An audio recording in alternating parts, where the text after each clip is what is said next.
Nama saya Gelas Bangsa Martosyan dari 12 IPA 4. Nama saya Loreto Robert Simanungkalis dari 12 IPA 4. Nama saya Samuel Franklin Munte dari 12 IPA 5. Nama saya Joe Octavia dari 12 IPA 5. Nama saya Arnold Tastiawa dari IPA 5. Nama saya Natalia Anjali Kurnia Monoko dari 12 IPA 5. Di bagian pertama, kita akan menjelaskan tentang agama dan kerinduan akan damai. Makna damai di setiap agama. Yang pertama itu ada konsep shalom. Konsep shalom di dalam agama Yahudi atau yang biasa dikenal dengan Yudaisme itu berarti damai sejahtera yang didasarkan pada anugerah Allah kepada manusia yang diupaya untuk membangun kehidupan yang baik bersama dengan alam semesta. Kalau Kristen juga banyak mengikuti konsep dari agama Yahudi. Nama Islam sendiri itu berasal dari kata salam dari bahasa Arab yang kalau dalam bahasa Ibrani itu berarti shalom. Yang berarti Islam itu adalah harapan kehidupan penuh kedamaian. Salam santi yang berarti damai juga biasanya diucapkan oleh orang Hindu. Tapi konsep damai itu nggak terrealisasikan dengan mudah di setiap agama karena di dunia itu banyak agama lain dan makin banyak agama itu malah memunculkan banyak peperangan karena mereka itu bertabrakan konsep walaupun ujung-ujungnya juga menyembah Tuhannya. Manusia itu lebih sering berperang daripada berdamai. Contohnya pada Perang Dunia Pertama dan Kedua. Dari perang itu, akhirnya dunia membentuk Liga Bangsa-Bangsa setelah Perang Dunia usai. Liga Bangsa-Bangsa itu berganti nama pada tanggal 26 Juni 1945 menjadi Perserikatan Bangsa-Bangsa. Piagam pergantian nama ditandatangani di San Francisco di Amerika. Karena manusia rindu akan perdamaian, pembentukan PBB memungkinkan masyarakat itu rindu akan kedamaian. Manusia juga sadar kalau perang itu cuma memunculkan kehancuran dan malapetaka. Yang kedua yaitu adalah perang dan agama. Jadi seperti yang tadi sudah dijelaskan oleh Reta bahwa agama itu diajarkan, semua agama itu diajarkan berdasarkan dari perdamaian. Tapi sebenarnya itu masih ada loh para pemeluk agama yang melakukan tindakan kasar sampai menimbulkan perang yang diatasnamakan Tuhannya. Yang pertama itu perang yang dari agama Kristen, ada perang salib. Perang salib ini pernah terjadi sebanyak 9 kali di tahun 1095 sampai 1291. Yang tujuannya itu adalah memperebutkan atau mempertahankan Yerusalem, wilayah Yerusalem. Nah, perang salib ini itu ditujukan biasanya ke orang-orang Islam, tapi juga ditujukan ke orang-orang Kristen yang menentang Paus dan merupakan cikal bakal orang-orang Protestan dan juga berbagai musuh politik Paus. Nah, selanjutnya yang kedua contohnya itu ada tragedi 11 September 2001. Nah, jadi di situ itu ada sekitar 19 militan yang terkait dengan kelompok ekstremis Al-Qaeda membaca 4 pesawat. Nah, dari 2 di antara pesawat itu diterbangkan ke menara kembar WTC yang berada di New York City.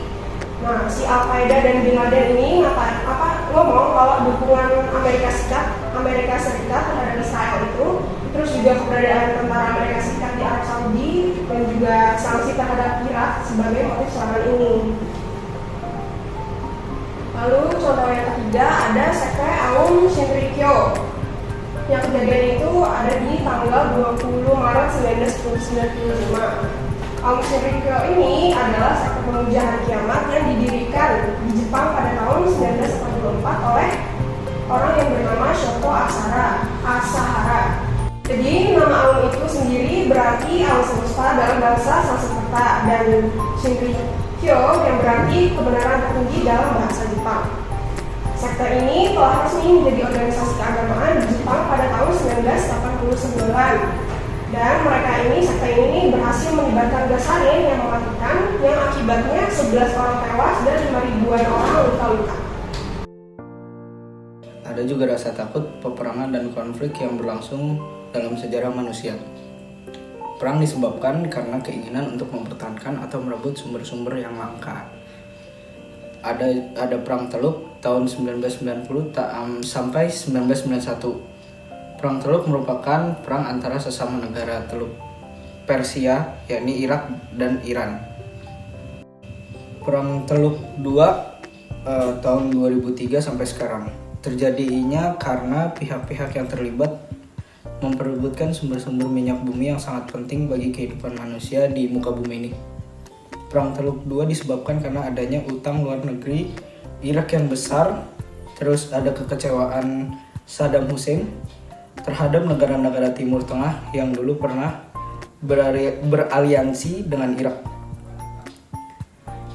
Lanjut ke perang dan konflik juga dapat terjadi karena kebanggaan semu akan keunggulan bangsa sendiri. Adolf Hitler menyerang negara-negara lain di Eropa karena keyakinannya bahwa bangsa Arya adalah bangsa yang paling unggul dan diberkati Tuhan di muka bumi ini. Perang juga terjadi biasanya karena rasa takut yang berlebihan, meskipun tidak jelas sejauh mana rasa takut itu dibenarkan. Perang Vietnam tahun 59 sampai dengan tahun 75. Aneksasi Timor tahun 3 karena rasa takut akan bahayanya komunis. Saat itu muncul teori domino yang meramalkan akan jatuhnya negara-negara Asia Tenggara ke tangan komunis di Vietnam, Laos, Kamboja, dan Indonesia. Penghancurnya terhadap PKI di Indonesia pada awal pemerintahan Orde Baru terjadi juga karena alasan ini. Nah, tadi udah dibahas oleh Loreto tentang perang, beberapa perang yang terjadi di dunia. Sekarang kita ingin membahas konflik yang terjadi di Indonesia. Nah, seperti yang kita tahu, konflik di Indonesia itu dari dulu udah ada ya, misalkan gerakan separatisme, contoh mungkin PRRI, terus G30S PKI, dan DITI gitu kan. Nah, sekarang ada contoh yang lainnya. Ada sebuah konflik yang terjadi di Aceh dan di Papua. Nah, konflik ini terjadi karena masyarakat setempat merasa bahwa kekayaan alam mereka itu dikuras, sementara mereka itu nggak ngerasain hasilnya gitu loh. Jadi kekayaan alam ini dikuras tapi mereka nggak dapat apa-apa dari situ. Nah, alasan yang kedua juga karena Indonesia pada saat itu terlalu sentralis. Indonesia terlalu memfokuskan pembangunan yang terjadi di Pulau Jawa, sementara yang di Aceh dan Papua sampai Merauke itu merasa mereka tuh disisihkan atau dipinggirkan, tidak dianggap istilahnya. Lalu ada juga konflik di Kalimantan, yaitu perang antar suku. Nah, suku Dayak dia ini bekerja sama dengan suku Melayu untuk melawan suku Madura, karena suku Madura ini dianggap terlalu menguasai sumber daya ekonomi masyarakat dan tidak menghargai masyarakat setempat.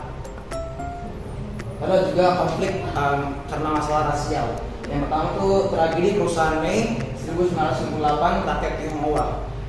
Kita tahu lah ya, tahun 98 itu gimana kondisinya, masa-masa Orde Baru, dan tokoh-tokoh yang dari etnis Tionghoa tuh dijarah dan misalkan barang-barangnya banyak diambil, misalkan TV diambil dan lain sebagainya. Dan juga perempuan-perempuan Tionghoa pun ada juga yang dianiaya, ada juga yang diperkosa, dan juga banyak etnis Tionghoa yang dibunuh pada saat itu. Lalu yang kedua, konflik antara suku Lampung dan suku Bali. Nah, hal ini tuh awalnya jadi ada dua perempuan di Lampung. Mereka tuh berasal dari desa Negeri Pandan dan desa Agong. Nah, mereka dua ini lagi naik motor dan jatuh di desa Bali Nuraga. Nah, desa Bali Nuraga tuh jadi ada suku-suku Bali itu ada yang di Lampung. Nah, mereka tuh membangun desa, seperti desa Bali Nuraga, dan contoh desa-desa yang lain. Nah, jatuh di desa Bali Nuraga. Nah, dibantulah dua perempuan itu oleh pemuda ini, tapi dua perempuan itu menganggap bahwa si pemuda ini melakukan pelecehan seksual. Nah, dari situlah mulai tersebarlah informasinya, sehingga ada cekcok antara suku Lampung dan suku Bali di Lampung di situ. Ada juga konflik karena agama. Biasa konflik karena agama ini wujudnya itu berupa perusahaan tempat ibadah ataupun penangkapan tokoh-tokoh penting agama gitu loh. Contoh yang pertama tuh ada terjadi di Sumatera Utara, di Medan, Sumatera Utara. Jadi ada seorang keturunan Tionghoa, inisialnya M, dia ini merasa terganggu karena suara azan maghrib di situ. Nah, dia karena merasa terganggu, dia sempat komplain ke masjid. Lalu dia juga memberitahu komplainnya di medsos. Jadi karena ditaruh di medsos, jadi rakyat-rakyat yang masjid itu amarahnya bersulut, amarahnya naik dan akhirnya membakar wihara.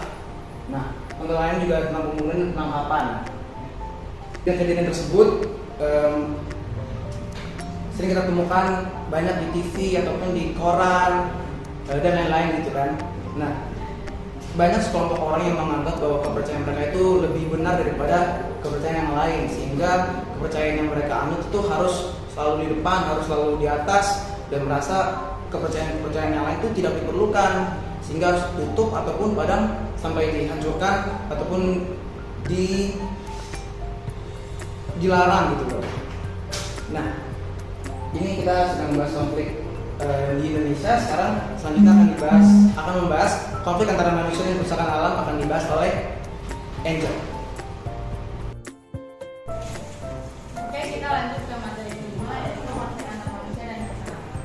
Konflik antar manusia dan kerusakan alam itu perebutan sumber-sumber alam yang terbatas telah menyebabkan konflik antar manusia. Sebaliknya juga kayak gitu, konflik antar manusia juga telah menyebabkan rusaknya alam semesta. Dan itu ada organ-organ. Itu adalah zat-zat kimia yang dimasukkan untuk melakukan pembunuhan. Tidak hanya mematikan pembunuhan, tetapi bisa mematikan manusia. Yang ketiga itu ada bom nuklir.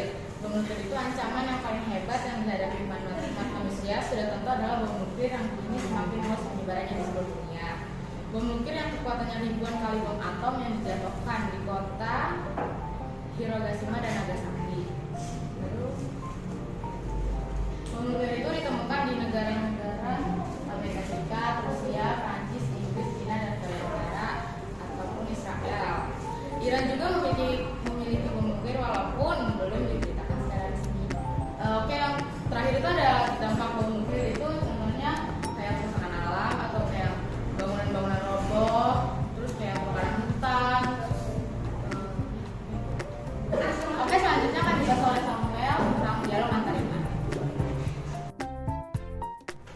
Ya, berikutnya adalah dialog antar iman. Kita mulai dari definisinya. Sesuai yang kita ketahui, dialog antar iman adalah kegiatan di mana masyarakat antar umat beragama ikut dalam kegiatan-kegiatan dialog antar iman yang datang dari latar belakang, etnis, suku, kelas sosial, dan keyakinan yang berbeda-beda. Berikutnya di Jakarta Timur ada sebuah organisasi yang dinamai dengan Wadah Komunikasi dan Pelayanan Umat Beragama atau yang bisa disingkat dengan WKPUB. Nah, dengan tujuan untuk membangun persaudaraan yang sejati melalui kerjasama lintas agama dengan berbagai komunitas umat beragama, utamanya di wilayah Jakarta Timur dan sebagainya.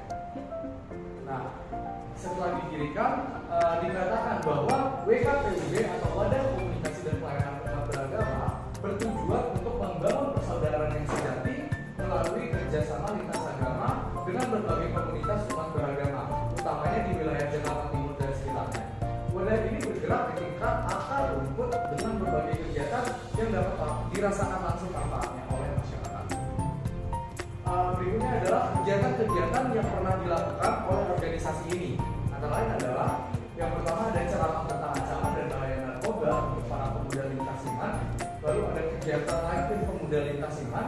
Lalu ada Malam Peduli Anak Jalanan. Ada pasar murah untuk warga Kecamatan Cakung. Dukungan advokasi kepada anak jalanan melalui Rumah Sahabat Anak Puspita. Lalu ada diskusi antar pemuda lintas iman. Ada malam kebersamaan antar umat beragama. Lalu ada penyaluran bantuan untuk para pengungsi asal Aceh dan Maluku di pesantren modern Darul Ihsan Cariur Bogor. Lalu ada tatap muka dengan tokoh-tokoh agama di Kecamatan Cakung, Jakarta Timur. Berikutnya adalah kegiatan mengharukan. Peristiwa yang cukup mengharukan adalah ketika umat yang mewakili seluruh berbagai agama dan kepercayaan berkumpul dan berdoa untuk Presiden Joko Widodo. Isi doanya itu sama, yaitu agar Bapak Jokowi diberikan kekuatan dan hikmat untuk memimpin negara dan bangsa Indonesia yang mengalami begitu banyak masalah. Kegiatan-kegiatan seperti itu tentu akan membantu setiap kelompok untuk lebih mengerti dan saling memahami kelompok yang lain, menghilangkan atau setidak-tidaknya mengurangi rasa curiga. Sebaliknya, mendorong semua pihak untuk bekerja sama dalam menciptakan rasa damai dan pelayanan pihak-pihak yang sangat membutuhkan. Seperti di dalam Alkitab dalam Amsal 16 14 ayat 7, dalam surat Roma 12 ayat 18, dalam Roma 12 ayat 20, yaitu tetapi jika seteru melawan, berilah dia makan. Jika ia haus, berilah dia minum. Dengan berbuat demikian, kamu menumpukan bara api di atas kepalanya. Sekian presentasi dari kami tentang bab 13 menjadi proklamasi dan perdamaian. Mohon maaf jika ada kesalahan